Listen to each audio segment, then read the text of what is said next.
Bien, bonjour à tous. Bienvenue à ce nouvel épisode des webinaires du groupe Technéa Sémafroid. Bienvenue. On est heureux de vous accueillir pour ce nouvel épisode de nos webinaires.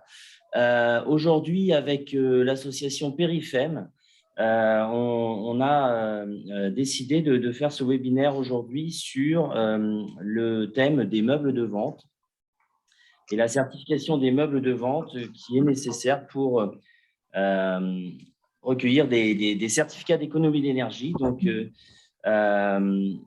avec Xavier Kaufmann et Ibrahim Zaïd, on va essayer de vous présenter ces sujets-là.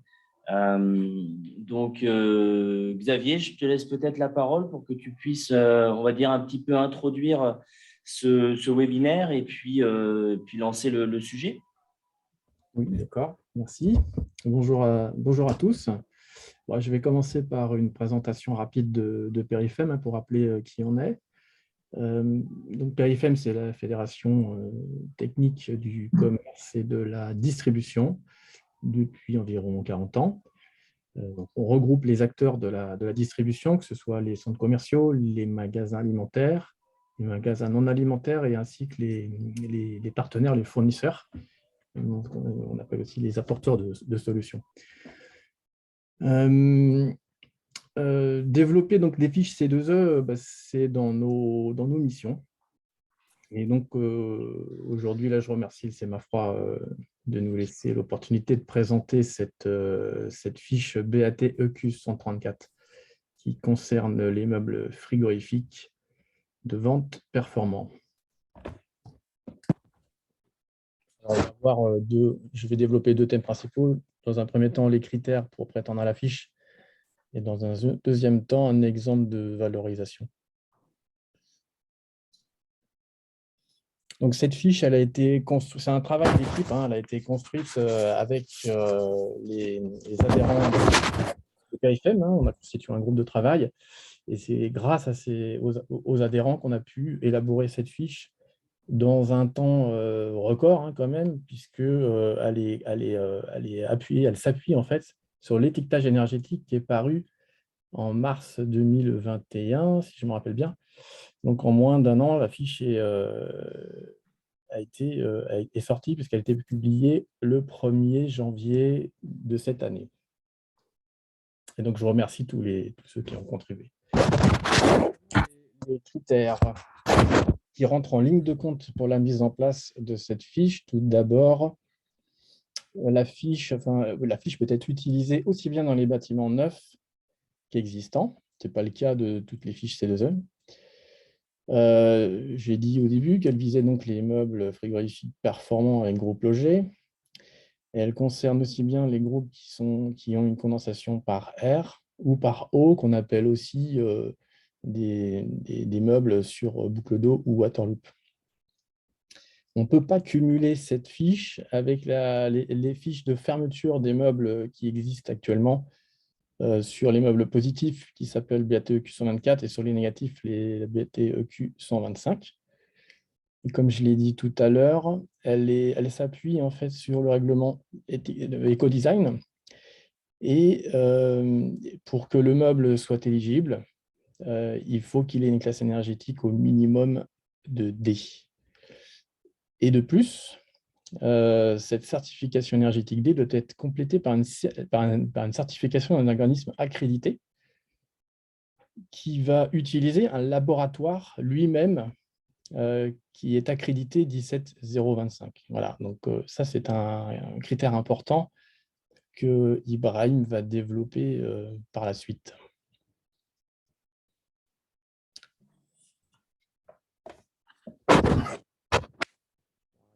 Merci. Alors, un exemple de comment... tout d'abord, une explication sur la construction de la fiche qu'on a voulu la plus simple possible. Et ça n'a pas été simple de faire simple. Donc, elle va concerner tous les types de meubles, quasiment, donc aussi bien les meubles de la famille des positifs que négatifs. Et elle va concerner les armoires, les meubles verticaux et les meubles horizontaux. Donc là, c'est un exemple de valorisation en QMAC, en classe D, et on multiplie tout simplement par la longueur en mètres linéaires de meubles, et on a la valorisation en kWh QMAC. Le slide suivant, c'est un exemple de valorisation. Alors, en classe D, puisqu'on a dit tout à l'heure qu'on commençait au minimum à la classe D, et puis plus on va vers la classe A, plus la valorisation devient importante. Donc là, j'ai fait des exemples avec une hypothèse à 5,5 centimes du kilowattheure. Sur une armoire positive, on serait aujourd'hui à 124 € du mètre linéaire. Sur une armoire négative, on est à 101 € du mètre linéaire. Si j'étais en classe A, ce même meuble en classe A, je multiplie par 2 la valorisation pour le positif et par quasiment 2,7 là, 2,7 oui, pour le négatif. Voilà, je n'ai pas fait tous les exemples, c'est juste pour illustrer la mécanique de la fiche. Et donc, je répète, plus on va vers la classe A, et plus la fiche sera rémunératrice. Aujourd'hui, à ma connaissance, il n'y a pas de meubles en classe A existant, ni, je crois, en classe B. Donc, on a une marge de progression qui est, enfin, les fabricants ont une marge de progression importante. Voilà. Si vous avez des questions.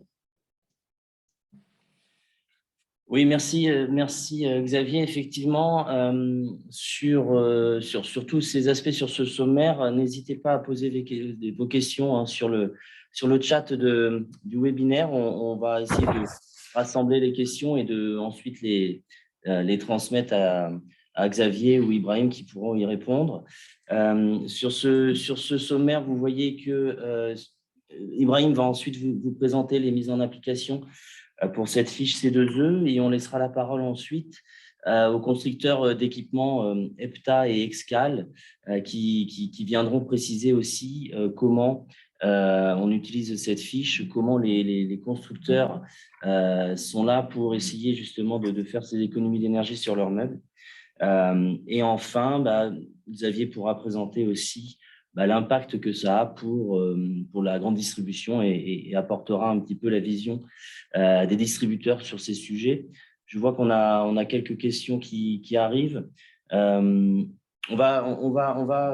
vais laisser la parole peut-être à Ibrahim qui va présenter justement cette mise en application et puis on va reprendre vos questions par la suite. Merci Vincent. Donc, bonjour à tous. Je vais faire une présentation en complément de ce qu'a dit Xavier. C'est la mise en application de la fiche BATEQ 134. Donc, déjà par rapport au groupe logé, mais d'avoir les points de vue utilisateurs de meubles frigorifiques et des constructeurs. Et le dernier point, qui est un nouveau point qu'on a abordé la semaine dernière avec les constructeurs et d'un point de vue certification, les évolutions qui arriveront dans les 2 prochaines semaines et qu'est-ce que ça amène la certification Certicole des meubles et comment l'utiliser par la suite.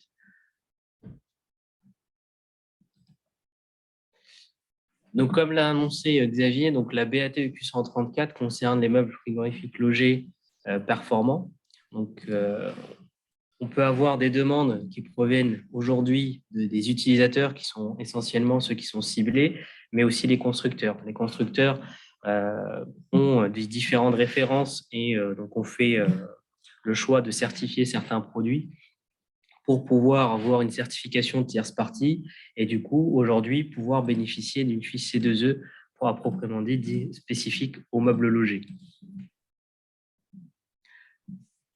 Donc, d'un point de vue utilisateur ou acheteur, on a plutôt des demandes de C2E qui sont éligibles auprès du fabricant. Le fabricant, aujourd'hui, à date, communique une attestation de conformité par rapport à cette fiche en s'engageant que le meuble a été testé dans un laboratoire accrédité 17025 et l'utilisateur renseigne avec les éléments qui sont fournis cette fiche-là pour pouvoir faire cette demande. D'un point de vue constructeur, il faut voir que le process est un peu plus complexe. Pourquoi ? Parce que le constructeur, ce qu'il faut voir, c'est qu'il entame une démarche de certification, une démarche de labellisation Donc, pour cela, il fait appel en fait, à un organisme tierce partie auquel il va instruire une demande, dans lequel il y aura une analyse du dossier technique, il y aura un audit qualité du système qui est mis en place de chaque usine de production. Il y aura des résultats d'essais qui auront été communiqués par un laboratoire accrédité dans lequel on va vérifier les différentes applications et vérifications lors des tests. Et on va appliquer également la NFEN 23953 qui est la norme par rapport au bubble. Et pourquoi on fait ces vérifications? C'est que dedans, vous allez retrouver la consommation énergétique du meuble, aussi bien sur la consommation sur 24 heures, c'est-à-dire journalière, dans lequel vous aurez 12 heures en stabilisation et 12 heures en ouverture de porte, et vous allez avoir une consommation maximale. Derrière, vous pourrez retrouver l'indice d'efficacité énergétique qui vous permet ensuite, par la suite, de vérifier si la lettre qui est apposée sur le meuble est-elle toujours conforme ou pas. Ensuite, le Sémafroid donne une certification Certicol par meuble. Aujourd'hui, on était sur un seul équipement, une seule typologie de produit, mais ça va évoluer. Et derrière, vous avez une certification de type des meubles frigorifiques logés. Donc, aujourd'hui, en fait, on est sur une déclaration de conformité avec des demandes de fiches de C2E. Par la suite, on réfléchit à comment mettre en place une attestation de conformité individuelle par meuble avec un système de base de données. Mais ça, c'est pour les travaux futurs, pour avoir en fait une traçabilité et surtout des bases de données sur les meubles qui sont produits, émis et tels qu'il existe aujourd'hui sur la partie véhicule où on a assez d'expérience là-dessus. Quelques mots sur les essais et certifications de meubles frigorifiques logés. Donc, on est bien sur la 23953-2 dans lequel elle est mentionnée dans la fiche BAT EQ 134. Donc, très rapidement, sur la partie essai, ce qu'il faut savoir, c'est que au niveau des essais, selon la 23953 et dans des conditions particulières qui sont la vitesse d'air qui est comprise entre 0,1 et 0,2 mètres secondes, un éclairement qui est à 600 lux avec une tolérance de plus ou moins 100 pour pouvoir mettre en position le meuble et une classe d'ambiance de classe 3 qui est 25 degrés et 60% d'hygrométrie. Ça, c'est une classe qui est définie dans la norme et dans lequel on nous demande de classifier un meuble. Après, dans différentes applications, on peut utiliser les différentes classes qui sont définies dans le texte. Ensuite, les essais sont réalisés pour une part au Sémafroid selon la NFEN ISO 17025. Donc, c'est un organisme d'accréditation qui est reconnu par l'ILAC. On ne sait jamais si vous disposez de rapports d'essai, mais que vous ne retrouvez pas l'organisme. Par exemple, en France, c'est le COFRAC, en Italie, c'est Accredia, au Danemark, c'est le DANAC. Vous devez normalement retrouver les organismes qui accréditent les laboratoires en réalisant les essais. Et ici, dans la slide, vous pouvez voir le logo COFRAC. C'est un logo qui se retrouve en première page de chaque rapport d'essai et auquel l'organisme COFRAC d'accréditation français vient nous auditer pour pouvoir vérifier l'ensemble de nos procédures, nos process au sein du laboratoire. Donc, on fait des essais de type dans lesquels on fait une mise en place du meuble normé dans des conditions particulières. Et on va également vérifier la performance en température. On maintient à maintenir pendant un certain temps. Ce qu'il faut savoir, c'est que la durée normée d'essai est de 24 heures, mais en général, un meuble logé subit des tests pendant au moins une durée de 7 à 10 jours pour pouvoir vérifier leur conformité. Autre aspect qui est vérifié, c'est la partie dégivrage et condensation. Tout ce que vous allez observer en termes de condensation sur les vitrages, aujourd'hui, c'est stipulé dans les rapports d'essai. Et le dernier point est le point important, la consommation d'énergie. Donc, quand on parle de certification Certicol, il y a deux volets. Le premier volet, c'est la partie essai sous la norme et la deuxième partie, audit du système qualité de l'usine de production qui fait l'objet d'un certificat. Donc, on a les deux ensembles qui permettent d'avoir la certification Certicol pour pouvoir disposer d'un certificat de meuble. Donc, dernier point, et pour conclure, les futures évolutions. Aujourd'hui, nous étions sur une certification qui était sur une référence. Dans les prochaines semaines, nous allons pouvoir délivrer sur des gammes complètes en ayant en fait un dossier technique à remplir sur, par exemple, une gamme de meubles qui va de 1,25 m jusqu'à 3,75 m. Nous avons fait le choix d'avoir des meubles de référence. Et par rapport à ces meubles de référence, il va y avoir des exigences au niveau de la longueur, mais également au niveau des systèmes qui sont frigorifiques qui sont installés, avoir une proportionnalité et d'autres exigences qui permettront de pouvoir rentrer plus facilement des gammes de meubles frigorifiques logés et déportés dans la certification avec un process de contrôle qui est étalé dans le temps avec les audits qui seront programmés dans les audits, dans les usines de fabrication. Donc, si vous avez des questions, n'hésitez pas. Merci de votre attention et je repasse la main à Vincent pour la suite. Oui, comme on disait tout à l'heure, merci Ibrahim. On va lister ces questions. On essaiera de les reprendre à la suite de notre webinaire, vers la fin du webinaire. Et les spécialistes, les constructeurs, Périfem ou Ibrahim pourront répondre à ces questions-là. On va du coup passer justement à la présentation de deux constructeurs d'équipements qui sont aujourd'hui certifiés par le SEMAFROID, certifié Certicol. Thomas, est-ce que tu nous entends? Oui, je vous entends très bien, oui, très bien. Voilà, je te laisse la main. Tu me dis quand tu veux que je passe les slides. Oui, très bien. Donc, je m'appelle Thomas Michino, je suis référent technique et énergie au sein de l'entreprise EPTA, qui est un des leaders européens du froid commercial. Donc, je vais vous présenter comment on s'inscrit dans la démarche Certicol HACCP. Slide suivante. Donc, nous sommes un groupe multinational. Vous voyez ici quelques chiffres clés qui datent de 2019, qui ont un peu augmenté en 2021. Nous avons dépassé le milliard de chiffre d'affaires en 2021.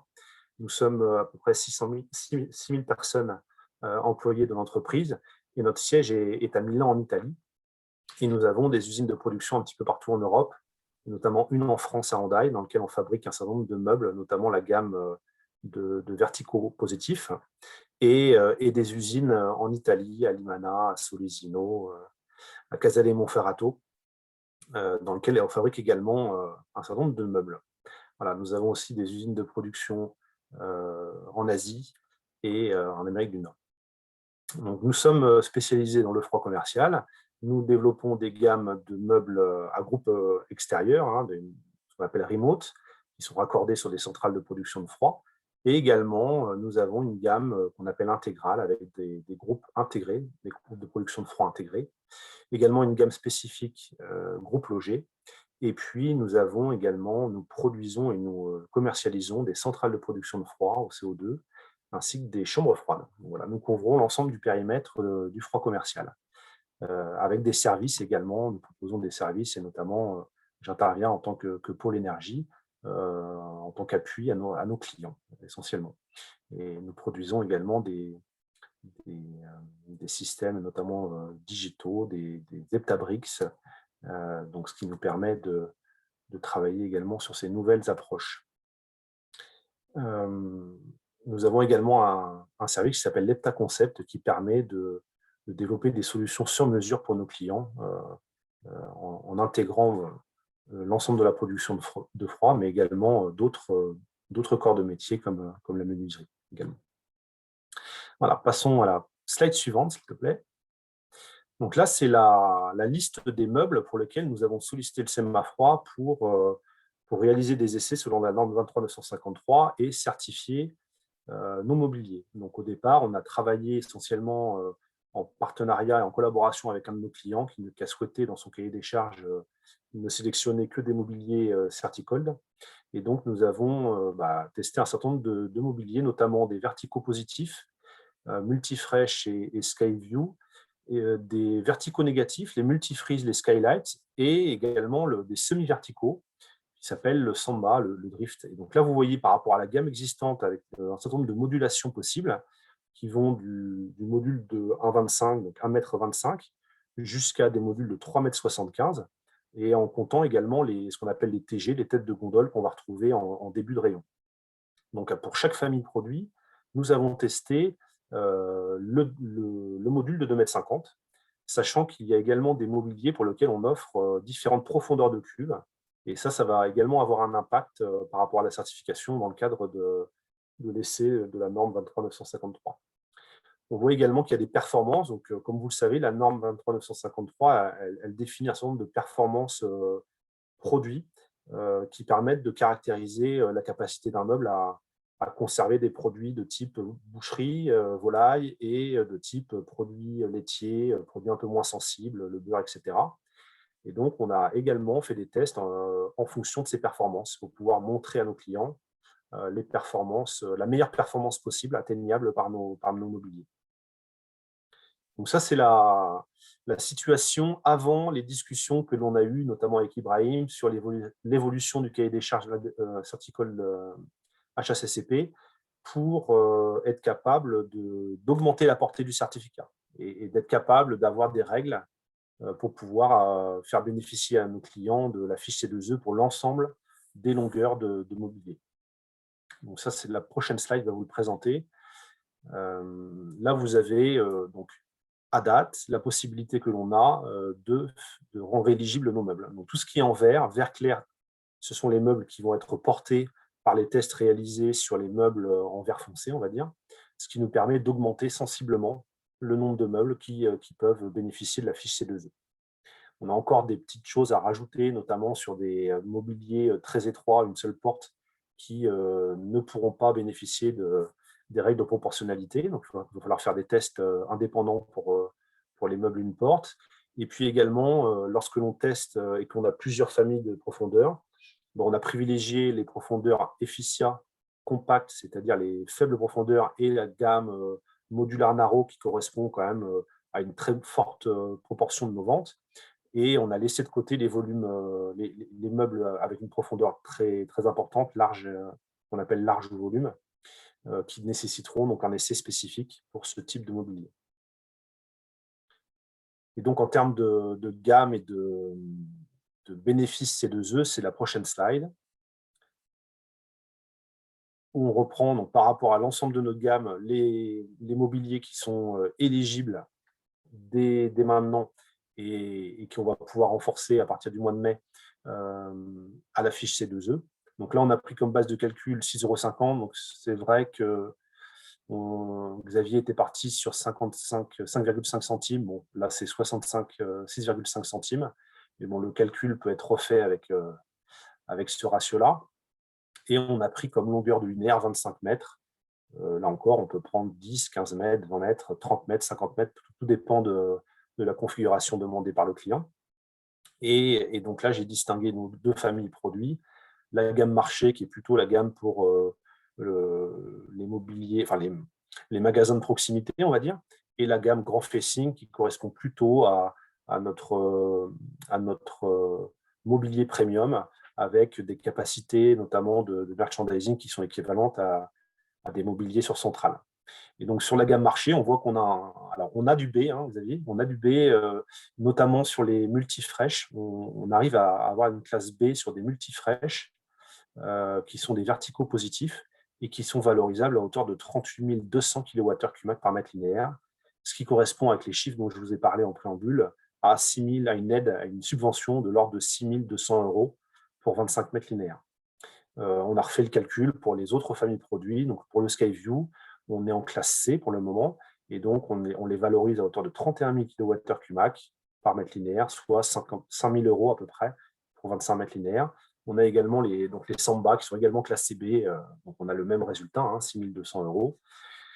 Ça correspond aux verticaux positifs. On voit que c'est quand même beaucoup plus intéressant que la BATEQ 124 qui, elle, concernait la fermeture des mobiliers avec des portes. Donc, elle était subventionnée à hauteur de 25 600 kWh par mètre linéaire. Donc, voilà, on a augmenté, lorsque l'on est en classe B, de l'ordre de 49%, donc quasiment 50%, les subventions par rapport à la 124, lorsqu'on est en classe B, et d'une vingtaine de pourcents lorsque l'on est en classe C. Sachant que les fiches ne sont pas cumulables, eh bien, on va privilégier la BATEQ 134 pour les mobiliers de classe B et C. Hein, c'est beaucoup plus rémunérateur. Donc après, on passe aux verticaux négatifs, les mobiliers qui servent à conserver des surgelés. Donc là, il y avait la 125 qui existait, mais qui était limitée, qui était utilisée uniquement pour des bacs horizontaux avec couvercle.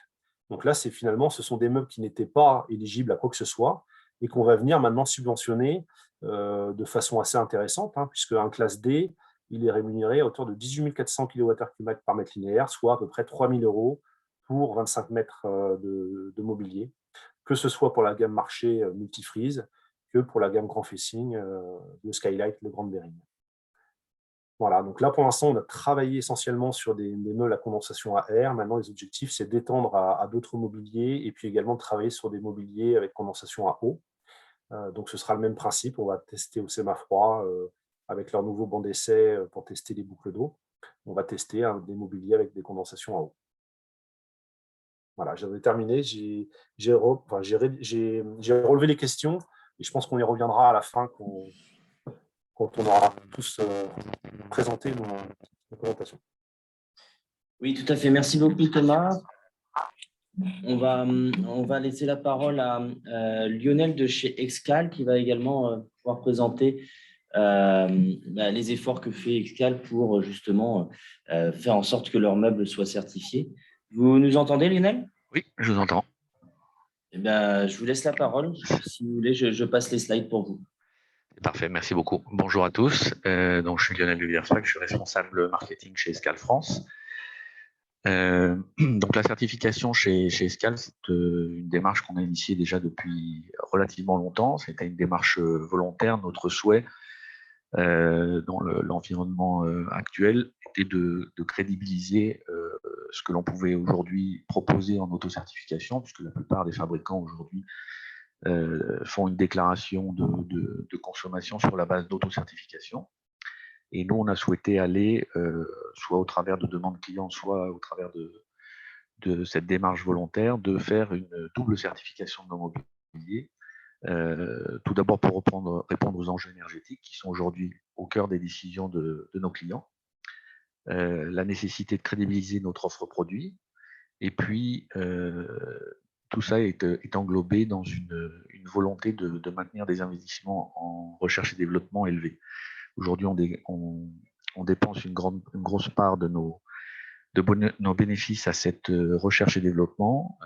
Ibrahim et Zaïd en parlaient tout à l'heure, Xavier également. Les objectifs d'amélioration d'efficacité énergétique sont encore grands.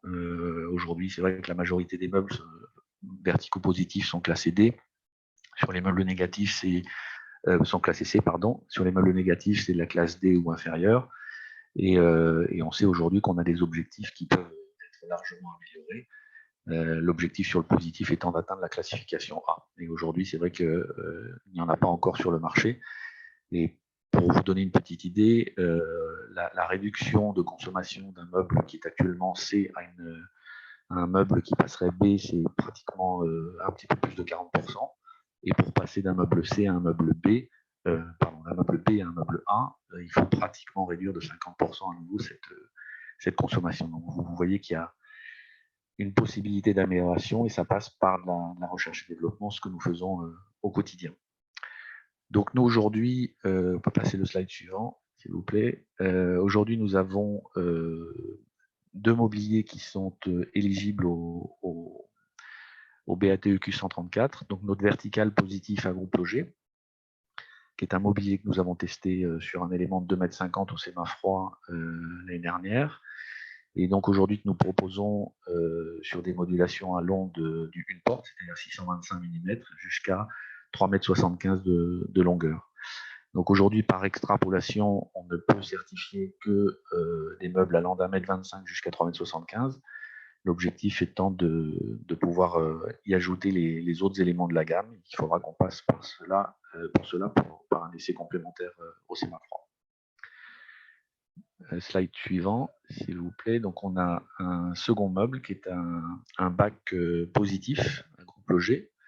Ce meuble-là a été également testé sur différentes longueurs. Et donc aujourd'hui, on a 2 modulations disponibles, le 1,50 m et le 2 m, et donc qui est aujourd'hui éligible au BATEQ 134. On a donc, suite à la publication de la fiche, nous avons entamé une sélection de mobilier complémentaires qui aujourd'hui ne peuvent pas être proposés à la fiche puisqu'ils n'ont pas encore été testés. Et on est en train justement de prendre rendez-vous pour passer ces tests et pouvoir les proposer au marché. Voilà. Je vous remercie de m'avoir écouté. Merci beaucoup Lionel. On va du coup on souhaitait apporter le point de vue des distributeurs. Donc, je vais laisser la parole à Xavier, puisque je crois savoir que tu t'es entretenu avec pas mal de tes adhérents sur ces sujets-là, et si tu peux peut-être essayer d'éclairer un petit peu et de nous donner le point de vue de la grande distribution sur cette fiche, pour qu'on puisse par la suite enchaîner sur la session de questions-réponses. Il y aura peut-être des éléments qui seront repris dans ces deux parties. Oui, les principales interrogations, c'est comment accélérer le processus de certification pour qu'ils puissent bénéficier de la fiche C2E sur l'ensemble de leurs meubles groupe EG. Donc, en partie, Ibrahim a répondu à la question déjà tout à l'heure. Peut-être que tu veux rajouter des éléments. Et voilà, c'est les principales interrogations. Comment accélérer le processus de certification pour qu'il y ait un maximum de meubles qui puissent bénéficier des C2E? Oui, juste pour compléter la réponse, étant donné qu'aujourd'hui, on est sur des essais sous normalisation dans lesquels on a différents paramètres à vérifier, et je sais que la norme va évoluer dans le sens, et on a la notion d'extrapolation qui est apparue sur les meubles déportés. Nous avons fait le choix, en concertation avec Perifem et les constructeurs, de proposer en fait des exigences d'extrapolation avec des exigences pour l'extrapolation, pardon, dans lequel on va vérifier l'ensemble des éléments qui seront dans le cahier des charges Certicold avant de pouvoir certifier. Et aujourd'hui, on a des meubles de référence qui sont entre 2 mètres et 2,50 m, qui représentent largement les gammes des meubles. Et donc, du coup, derrière, on va vérifier, étant donné qu'il y a des prélèvements lors des audits annuels, lors du prochain audit, une autre référence qui n'a pas été testée au laboratoire pour pouvoir vérifier ces éléments-là et du coup à ouvrir à la certification sur l'ensemble des gammes au niveau des constructeurs et l'ensemble des références comme on vous l'a montré précédemment. Il faut préciser aussi que la certification par tierce partie des meubles était un des éléments pour pouvoir mettre en place cette fiche, parce que comme on s'appuie sur une réglementation, normalement, quand il y a une réglementation qui existe, on n'a pas le droit à des fiches C2E. Là, étant donné qu'on va au-delà de la réglementation, on a le droit à cette fiche C2E. Il y a aussi un point dont on n'a pas parlé, c'est l'obligation aussi d'avoir des mobiliers qui fonctionnent avec des flux propres, c'est-à-dire des flux avec un... Vous m'entendez? Oui, il y a un problème avec le son, ton micro, je pense. Est-ce que là, ça y est, c'est mieux? Non, ça grésille beaucoup. C'est difficile. Je disais Vincent, vous m'entendez là? Oui, bonjour Gérald. Bonjour à tous. Peut-être sur ces questions de délai, et que tu fais bien, Xavier, de souligner, c'est une préoccupation toujours, lorsqu'il y a une nouveauté qui rentre en vigueur, d'être dans les meilleurs délais. Et nous ferons tout pour que soit donnée priorité au nouveau modèle. Par rapport au... Ibrahim vient de présenter l'ensemble du schéma, et dans le schéma, il y a les nouveautés, et puis il y a le suivi des matériels qui sont déjà certifiés. Et donc, nous mettons tout en œuvre pour aller le plus vite possible. Priorité est donnée aux modèles qui ne sont pas encore certifiés, et que ce soit du côté des audits ou que ce soit du côté des essais, les équipes sont mobilisées pour que les délais les plus courts soient offerts. Évidemment, on ne peut pas tout faire en parallèle, hein, vous le comprenez bien, et donc, vous le savez, on fait toujours l'effort traiter les urgences, mais pour ça, il faut aussi connaître de la visibilité. Donc, il faut qu'on puisse travailler avec vous, tous constructeurs, sur les échéanciers, de façon à ce que on puisse avoir de la visibilité et de l'organisation. Si on sait ce qu'on a à planifier, c'est plus facile, même si derrière, il peut y avoir des variations dans un deuxième temps. Donc voilà, je vous invite tous à prendre ça en compte et je vous assure que nous ferons tout pour que ce soit dans les meilleurs délais. Merci Gérald. On va passer aux questions. Je ne sais pas si Thomas, tu as… Est-ce que vous m'entendez mieux maintenant? Ah, ça grésille encore, hein. Désolé. Ah, mince, je sais pas pourquoi ça fait ça. Non, j'étais juste pour parler du fluide propre. Il faut que ce soit un fluide avec un GWP inférieur à 150. C'est-à-dire que des meubles avec des fluides, soit du propane ou des fluides avec des langes de HF. Alors, oui, j'ai cru comprendre, oui, tu parlais des fluides, ça grésille beaucoup, donc je vais essayer voilà, on parle des fluides avec un GWP de moins de 150 pour justement pouvoir entrer dans le dispositif. Effectivement, c'est une précision importante. On va passer du coup aux questions-réponses. Donc voilà, hein, n'hésitez pas à utiliser le petit bouton discussion. Alors, une des questions qui est revenue le plus, c'est est-ce que cette fiche est rétroactive, sachant qu'elle est rentrée en vigueur au 1er janvier 2022. Est-ce que c'est rétroactif? Je ne sais pas si, Xavier, tu peux peut-être apporter une précision là-dessus. Non, la fiche n'est pas rétroactive, hein. Elle est en vigueur depuis le 1er janvier, début janvier 2022, mais elle n'est pas rétroactive. D'accord, donc si j'ai acheté des meubles en décembre 2021, je ne peux pas bénéficier de cette fiche. Non. Il y a rarement de la réactivité, de la rétroactivité dans les C2E, et même pire que ça, il faut faire les choses dans l'ordre, hein, puisqu'il faut d'abord avoir une convention d'incitation et ensuite procéder à l'acquisition de meubles qui sont déjà conformes. Donc, c'est un élément particulièrement important auquel il faut rappeler tout le monde, hein. Il y a un ordre à suivre et ne perdez pas le bénéfice des C2E en ne faisant pas les opérations dans le bon ordre. Je crois que là-dessus, Xavier pourra vous aider, vous informer. Mais sinon, n'hésitez pas à revenir vers nous aussi sur ces sujets-là. C'est des sujets sur lesquels on peut vous aider à faire les choses dans le bon ordre et correctement. Très bien. Alors, une question, pourquoi une nouvelle fiche EQ 134 alors qu'il en existe déjà aujourd'hui 124 et 125? Je crois que ça a déjà été un peu répondu au cours du webinaire, mais peut-être que Xavier, tu veux repréciser quelque chose? En fait, la portée de cette fiche-là n'est pas la même que la fermeture des meubles, hein. Donc d'ailleurs, dans la BATEQ 134, il dit nulle part qu'il faut fermer les meubles. C'est implicite. Il faut atteindre un objectif de classe D. Mais si je l'atteins, à la limite, si je pouvais avoir un meuble qui est classe D ouvert, ça fonctionnerait aussi. Il n'est pas absolument dit nulle part qu'il faut fermer le meuble, hein. Bien sûr, c'est implicite, hein. On ne pourra pas atteindre les classes énergétiques performantes avec des meubles ouverts, je ne pense pas, hein. On n'a pas encore trouvé celui qui l'a réussi, en tout cas. Voilà, c'est ça. Ouais. Donc, en fait, la portée de la fiche, elle est beaucoup plus importante. Elle concerne le système complet avec tous ces équipements, alors que les deux autres fiches, 124 et 125, elles concernent uniquement la fermeture des meubles. Et la grosse différence aussi, c'est que la 124, elle fonctionne pour les meubles, enfin pour les magasins neufs existants, alors que la 124 et 125, c'était uniquement pour les magasins existants. Oui.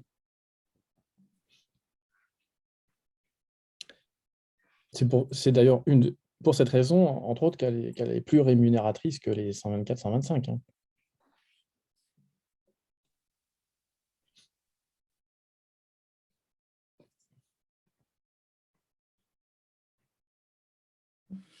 Ok, merci. Alors, on a une demande sur une précision de la fiche sur la notion d'armoire à boissons. la réfrigération de canettes ou de bouteilles n'est pas obligatoire, mais un service apporté par les distributeurs. Est-ce que tu peux en dire 2 mots, Xavier? Alors, que je reprenne la fiche, là, je n'ai pas compris vraiment la question, là, en fait. Je, Ah je oui, vais, bah, ça y est, je vais préciser, Xavier, c'est ouais. Lionel. Oui, effectivement, dans la fiche, il est précisé que c'est une exclusion, en fait, les armoires réfrigération de boissons. Or, aujourd'hui, on peut supposer que le meuble va être vendu pour un rayon charcuterie, de fromage ou autre de conservation de produits denrées alimentaires qui sont obligatoires, qui sont nécessaires. En revanche, on ne sait pas si l'utilisation pourrait être faite pour des canettes, et en l'occurrence, les canettes ne sont pas obligatoires en termes de réfrigération. Donc, normalement, il y a peut-être une petite précision à apporter là sur le fait que ces meubles-là, ils peuvent utiliser pour les 2 fonctions. Bah, si tu veux mettre des canettes dans un meuble pour réfrigérer des aliments qui nécessitent de la chaîne du froid, rien ne t'en empêche. Oui, mais ce que je veux dire, c'est que si un client m'achète un meuble et demande la fiche C2E et que ce meuble, il l'utilise pour réfrigération de canettes, puisqu'aujourd'hui, on a des demandes pour les rayons de boissons fraîches, en principe, ce n'est pas éligible pour ce type de produit. Non, parce que c'est considéré comme du confort. C'est ça. Donc, il faut bien, au niveau des demandes, qu'il soit précisé que ce meuble est prévu pour un rayon alimentaire, en l'occurrence. Tout à fait. Ok. Après, tu fais ce que tu veux de ton meuble. Je sais bien. Il y a ce que l'on fait, il y a ce que l'on fait, il y a ce que l'on déclare. Voilà, c'est ça. Ce qui est important, c'est qu'effectivement, l'utilisation fait partie des critères d'éligibilité, et je crois que c'est ça qui est important à rappeler. Oui. Donc, il y a une utilisation, et que cette utilisation figure dans le process d'achat, c'est un élément clé de la délivrance du C2E. Ensuite, c'est de la responsabilité de celui qui fait une déclaration de faire une déclaration sincère ou moins sincère. Par contre, le changement de destination d'un meuble en cours de vie, c'est autre chose. Oui, d'accord.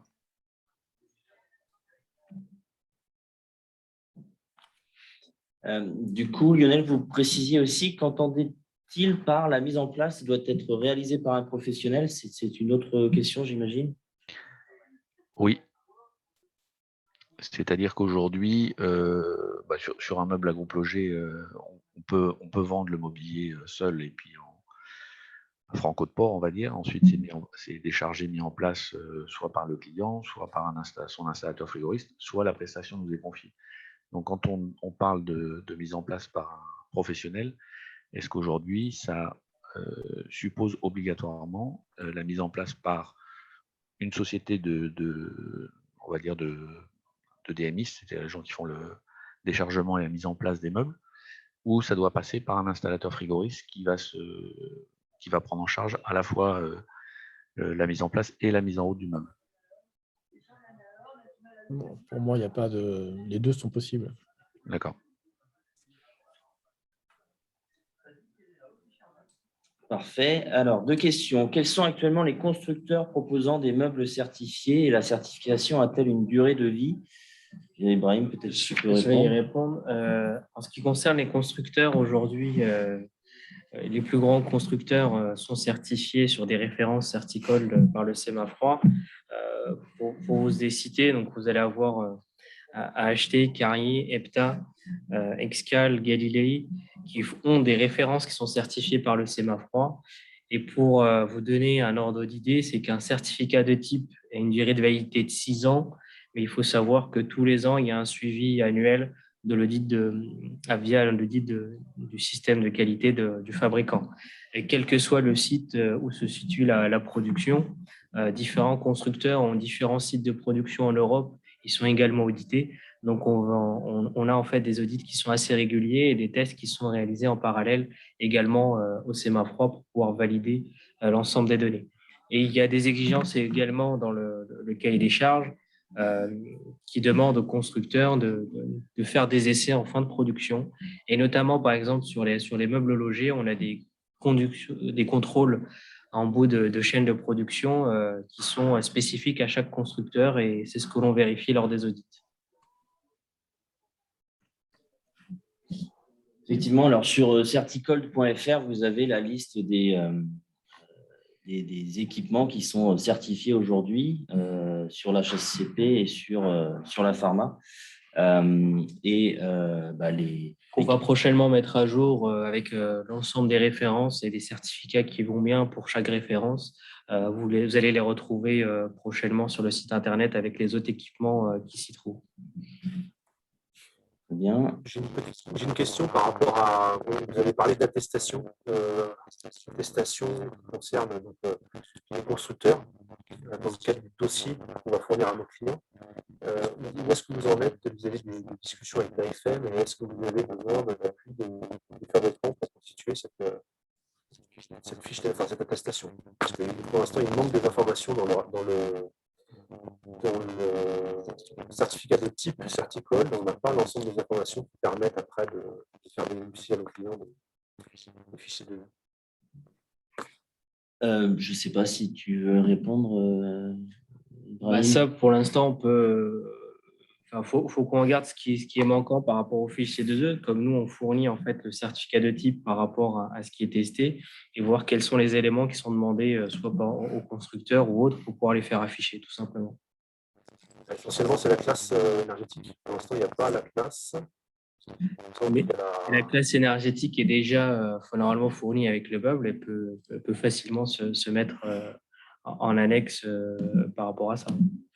Mais on peut l'ajouter, on peut voir comment faire pour pouvoir l'associer à la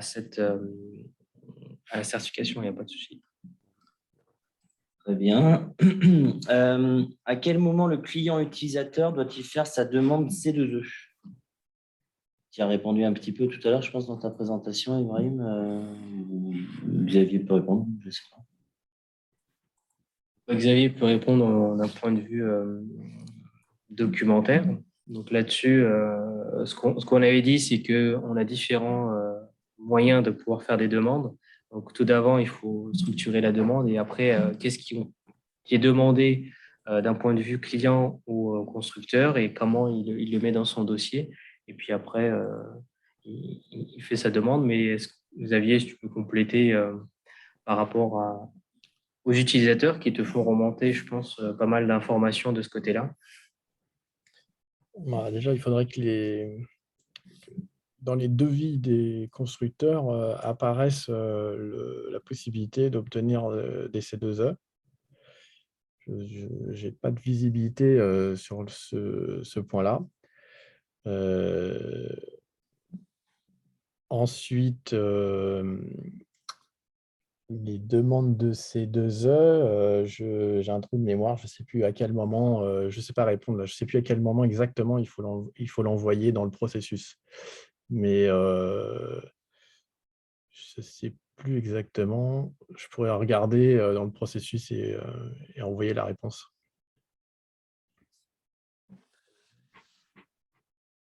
Oui, effectivement, à la suite du webinaire, vous allez recevoir une enquête de satisfaction que vous pourrez remplir. S'il y a d'autres questions, à ce moment-là, vous pouvez aussi les poser et nous, on se chargera de préciser s'il y a même des réponses qui n'étaient pas assez précises. On pourra vous répondre ultérieurement par un mail ou via le champ de commentaires de l'enquête de satisfaction. On avait une dernière note de M. Mercier là, qui précisait là, pour la question des fiches 124 et 125 qui, a priori, ne s'appliquent qu'au remodeling. Donc, voilà une petite précision sur la question qui a été posée tout à l'heure. On en a a priori fini avec toutes les questions. Donc, comme je vous disais, n'hésitez pas à apporter vos autres questions ultérieures. Donc par les liens que vous voyez ici, donc soit par l'enquête de satisfaction, soit par les adresses email que vous voyez. Donc pour les essais, vous avez des contacts. Donc pour le SEMAFROID en France, à Fresnes ou à Cestas. Et puis pour la certification, vous voyez aussi les adresses notamment d'Ibrahim et de Certicold pour toutes ces questions autour de autour de Certicode ou des essais de meubles. Je tenais à préciser aussi qu'on a du coup d'autres webinaires de prévus. Alors là, j'ai listé les derniers qu'on a fait depuis quelques semaines sur différents sujets. On parlait des fluides frigorigènes tout à l'heure. On en a fait quelques-uns ces dernières semaines. Les vidéos de rediffusion sont disponibles, notamment sur notre page semafroid.fr, rubrique actualité dans webinaire programme. Et le prochain aura lieu donc le 12 mai à 14h sur un sujet, l'inspection des ICPE, des installations classées pour la protection de l'environnement. Donc voilà, n'hésitez pas à vous y inscrire pour suivre ce webinaire. On parlera de ces obligations en matière de contrôle de ces installations et voilà, comment faire pour protéger l'environnement grâce à ces inspections. Et puis, une annonce aussi, c'est que le 23 juin prochain, nous réalisons notre journée technique internationale ici sur notre site de Fresnes. Donc, vous êtes tous les bienvenus. N'hésitez pas à vous inscrire. Alors, ce sera en format hybride. On commence à avoir l'habitude. Du coup, donc, soit vous serez chez nous à Fresnes pour suivre un cycle de conférences, d'ateliers techniques, pour visiter nos installations, pour profiter d'expositions et d'échanges avec les professionnels qui sont invités à exposer, ou soit en format webinaire comme aujourd'hui pour suivre ces conférences et ateliers. Donc, n'hésitez pas à aller sur notre site également, semafroid.fr, pour vous tenir au courant du programme qu'il y aura et puis pour pouvoir vous y inscrire. Grâce à ce QR code, vous pouvez déjà le faire dès aujourd'hui. Et je crois que c'est terminé. Merci à tous. Merci Xavier. Merci à Périfem d'avoir contribué à l'organisation de ce webinaire. Merci à EPTA et à Excal aussi pour leur intervention. Merci Ibrahim pour cela. Et puis, on est à votre disposition, comme je vous le disais, pour toute question à la suite de ce webinaire. Merci à vous. Merci. Merci à tous. Merci. À très bientôt. Merci. À très bientôt. Au revoir.